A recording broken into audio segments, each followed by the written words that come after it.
Фабриката за хартија Paper Mill го прекина производствениот процес.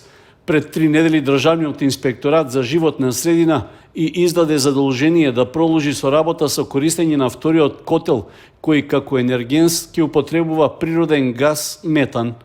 По запирањето на производството од фабричкиот оджак не излегува чад.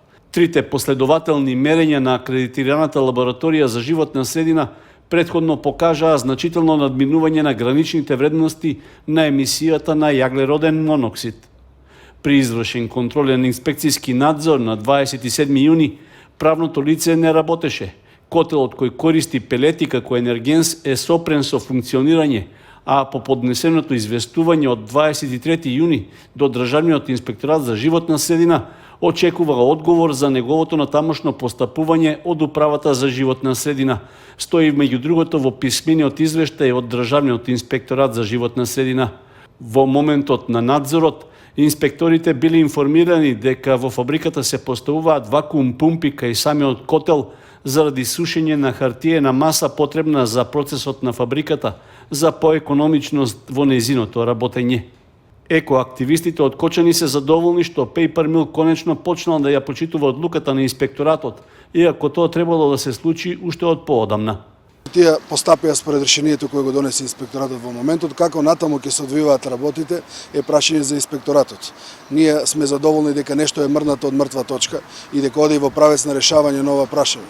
Како и порано и сега би повторил дека решавање на прашањето не значи затварање на фабриката. Ние апелираме до менаџментот да најде начин и да ги почитува правилата на работење за да може луѓето да работат и тие да функционираат без да го загрозуваат здравјето на граѓаните како на оваа населба така и на цело Кочани.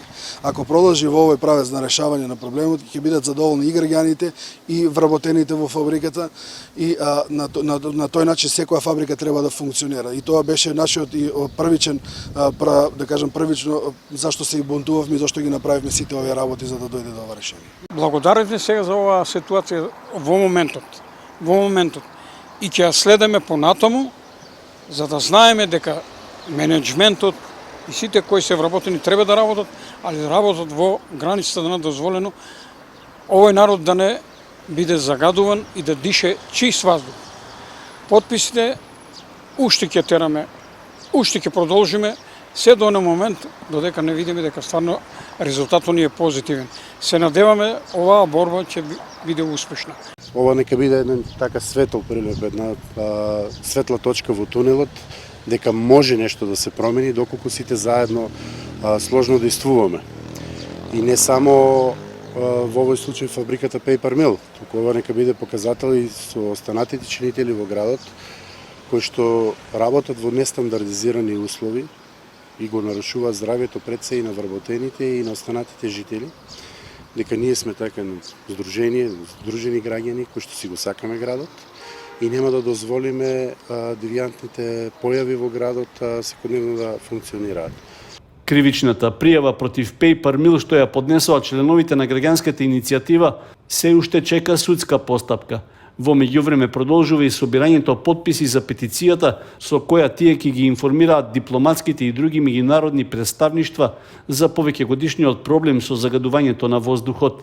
Претходно од раководството на фабриката за рециклирање хартија истакнаа дека тие работат во согласност со интегрираната дозвола, а според актуелните услови економски неисплатливо е да се користи метан како енергенс.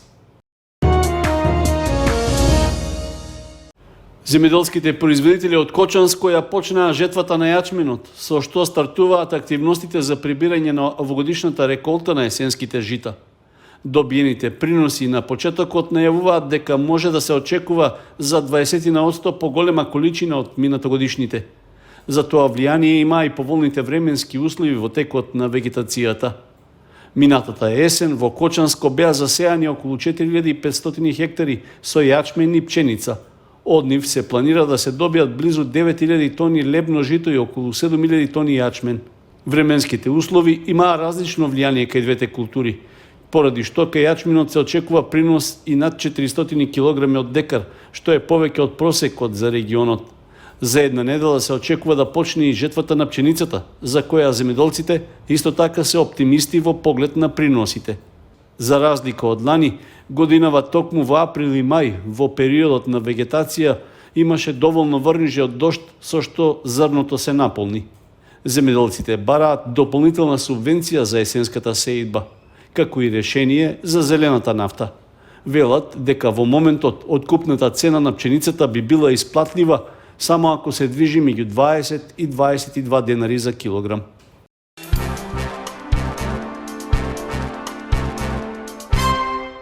Според податоците од Институтот за јавно здравје, Министерството за здравство информира дека во последните 24 часа направени се 1101 ковид тест на ниво на цела држава.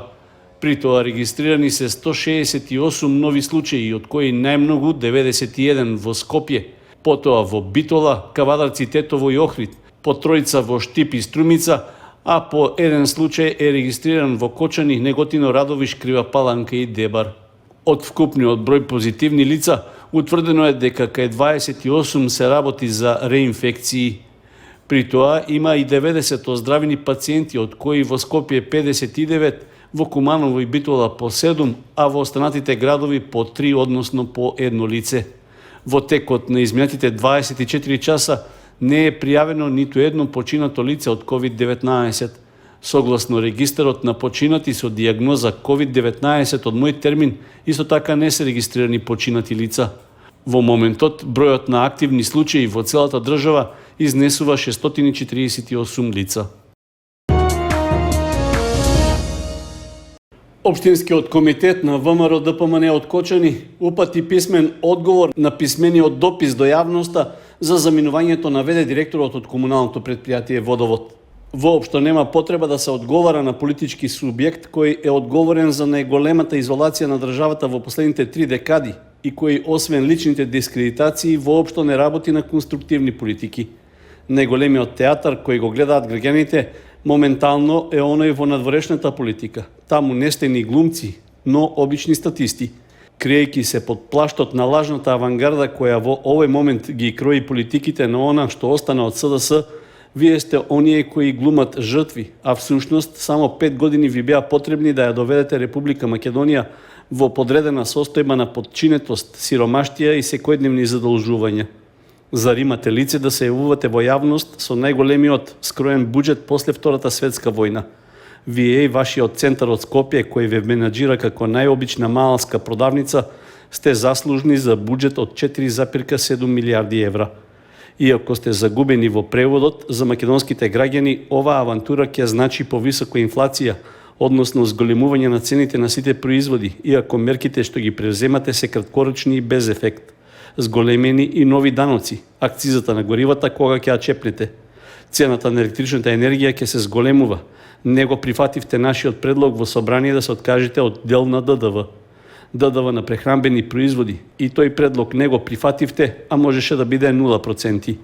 Ајде сега да зборуваме за линеарно покачување на плати од 2806 денари во јавниот сектор. До кога ќе ги лажите граѓаните? Ја доведовте државата до една ваква незавидна положба и продолжувате со обструкции, кочници и блокади на сите градоначалници и директори во локалните самоуправи, кои не се од вашата опција, стои во писмениот одговор од Општинскиот комитет на ВМРО ДПМН од Кочани.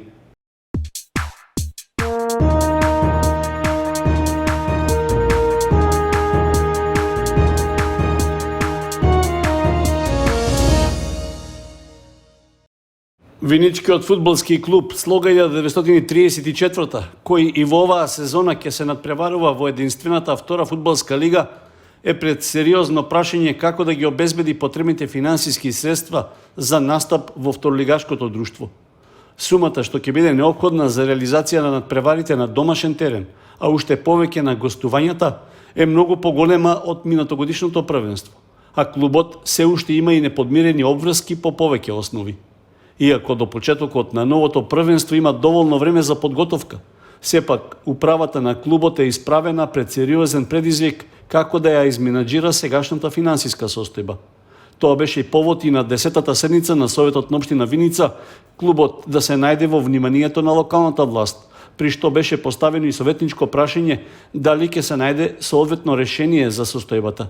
Фудбалскиот клуб Слога дали ќе се надпреварува наредната година, во втора лига или ќе го згасне? Дали се најдени партнери кои што учествуваат во финансирањето или целиот терет пак ќе падне на општина Виница? Како локална самоуправа, па и како граѓани на општина Виница, сите имаме морална врска да помогнеме Слога да обстане и да игра у втората лига. Сите знаете колку е буџетот на општината. Ние за оваа година ги фактички потрошиме сите пари што беа предвидени, се за цел Слога до последен момент да се боре за влез у прва лига или баре да игра бараш. Тоа не се случи. Завршиме на трето место, што исто така голем успех. Ама ако се погледнат екипите кои што играат у втора лига, може да се каже дека може да и поатрактивни од прва лига, затоа што тука се многу познати екипи и таа шанса да игра Слога у втората лига не треба да се испушта. Одговорот на градоначалникот Петков само потврди дека Слога е исправена пред голем предизвик, како да ги обезбеди потребните финансиски средства.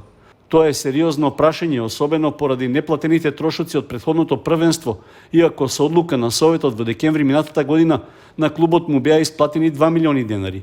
Слога е должна да исплати позајмица од околу 11.000 евра, дел од трошоците за изградба на оградата на стадионот, трошоци за неисплатени плати, превоз и ноќевања, како и други побарувања. Образложение имаше и од секретарот на општина Виница, која дава логистика во правните работи за клубот. Значи, ние у старт Слога е дужна 30.000 евра. И сега колку може таа Слога да обстане втора лига е питање. И јас, и верувам и сите, сакаме Слога да играе. Били сме дел од таа Слога. Ама реално е многу тешко без вклучување на бизнис сектор во Виница Слога да обстане. Да биде само на терет на општината, верувајте ми, нема да може. Парите предвидени во буџетот се потрошени, исплатени. Евентуално ребаланс, мислам дека во септември предвидено, значи старт сега Слога нема пари, а котизацијата за учество во втора лига е само преку 600.000. Котизација што се плаќа однапред за да може да играеш во втора лига. Една ренова во прва лига се откажа. Јас мислам дека многу екипи со овие трошкови и у прва и у втора лига ќе се откажат. Затоа што не е само првата екипа, со обврските со учество во втората лига и други две екипи да се водат. Младинска и пионерска. И замислете, треба да одите у Охрид, тие луѓе треба таму да спијат, па да играат. Треба да одиш у Битола. Трошковите ќе се големи, можеби повеќе од прва лига трошковите во втора лига. И да очекувате дека само општината ќе го плати, тоа нема да може. Дали Слога 1934 ќе ги покрие трошоците и ќе најде пари за настап во новото првенство е сериозно прашање. Со оглед што и во изминатото првенство локалниот бизнис сектор даде свој придонес за успех на клубот, потребно е тоа да продолжи и за предстојните настапи на фудбалерите. Тоа го заслужуваат и љубителите на фудбалот во регионот, но и самиот клуб кој има 9-децениска традиција.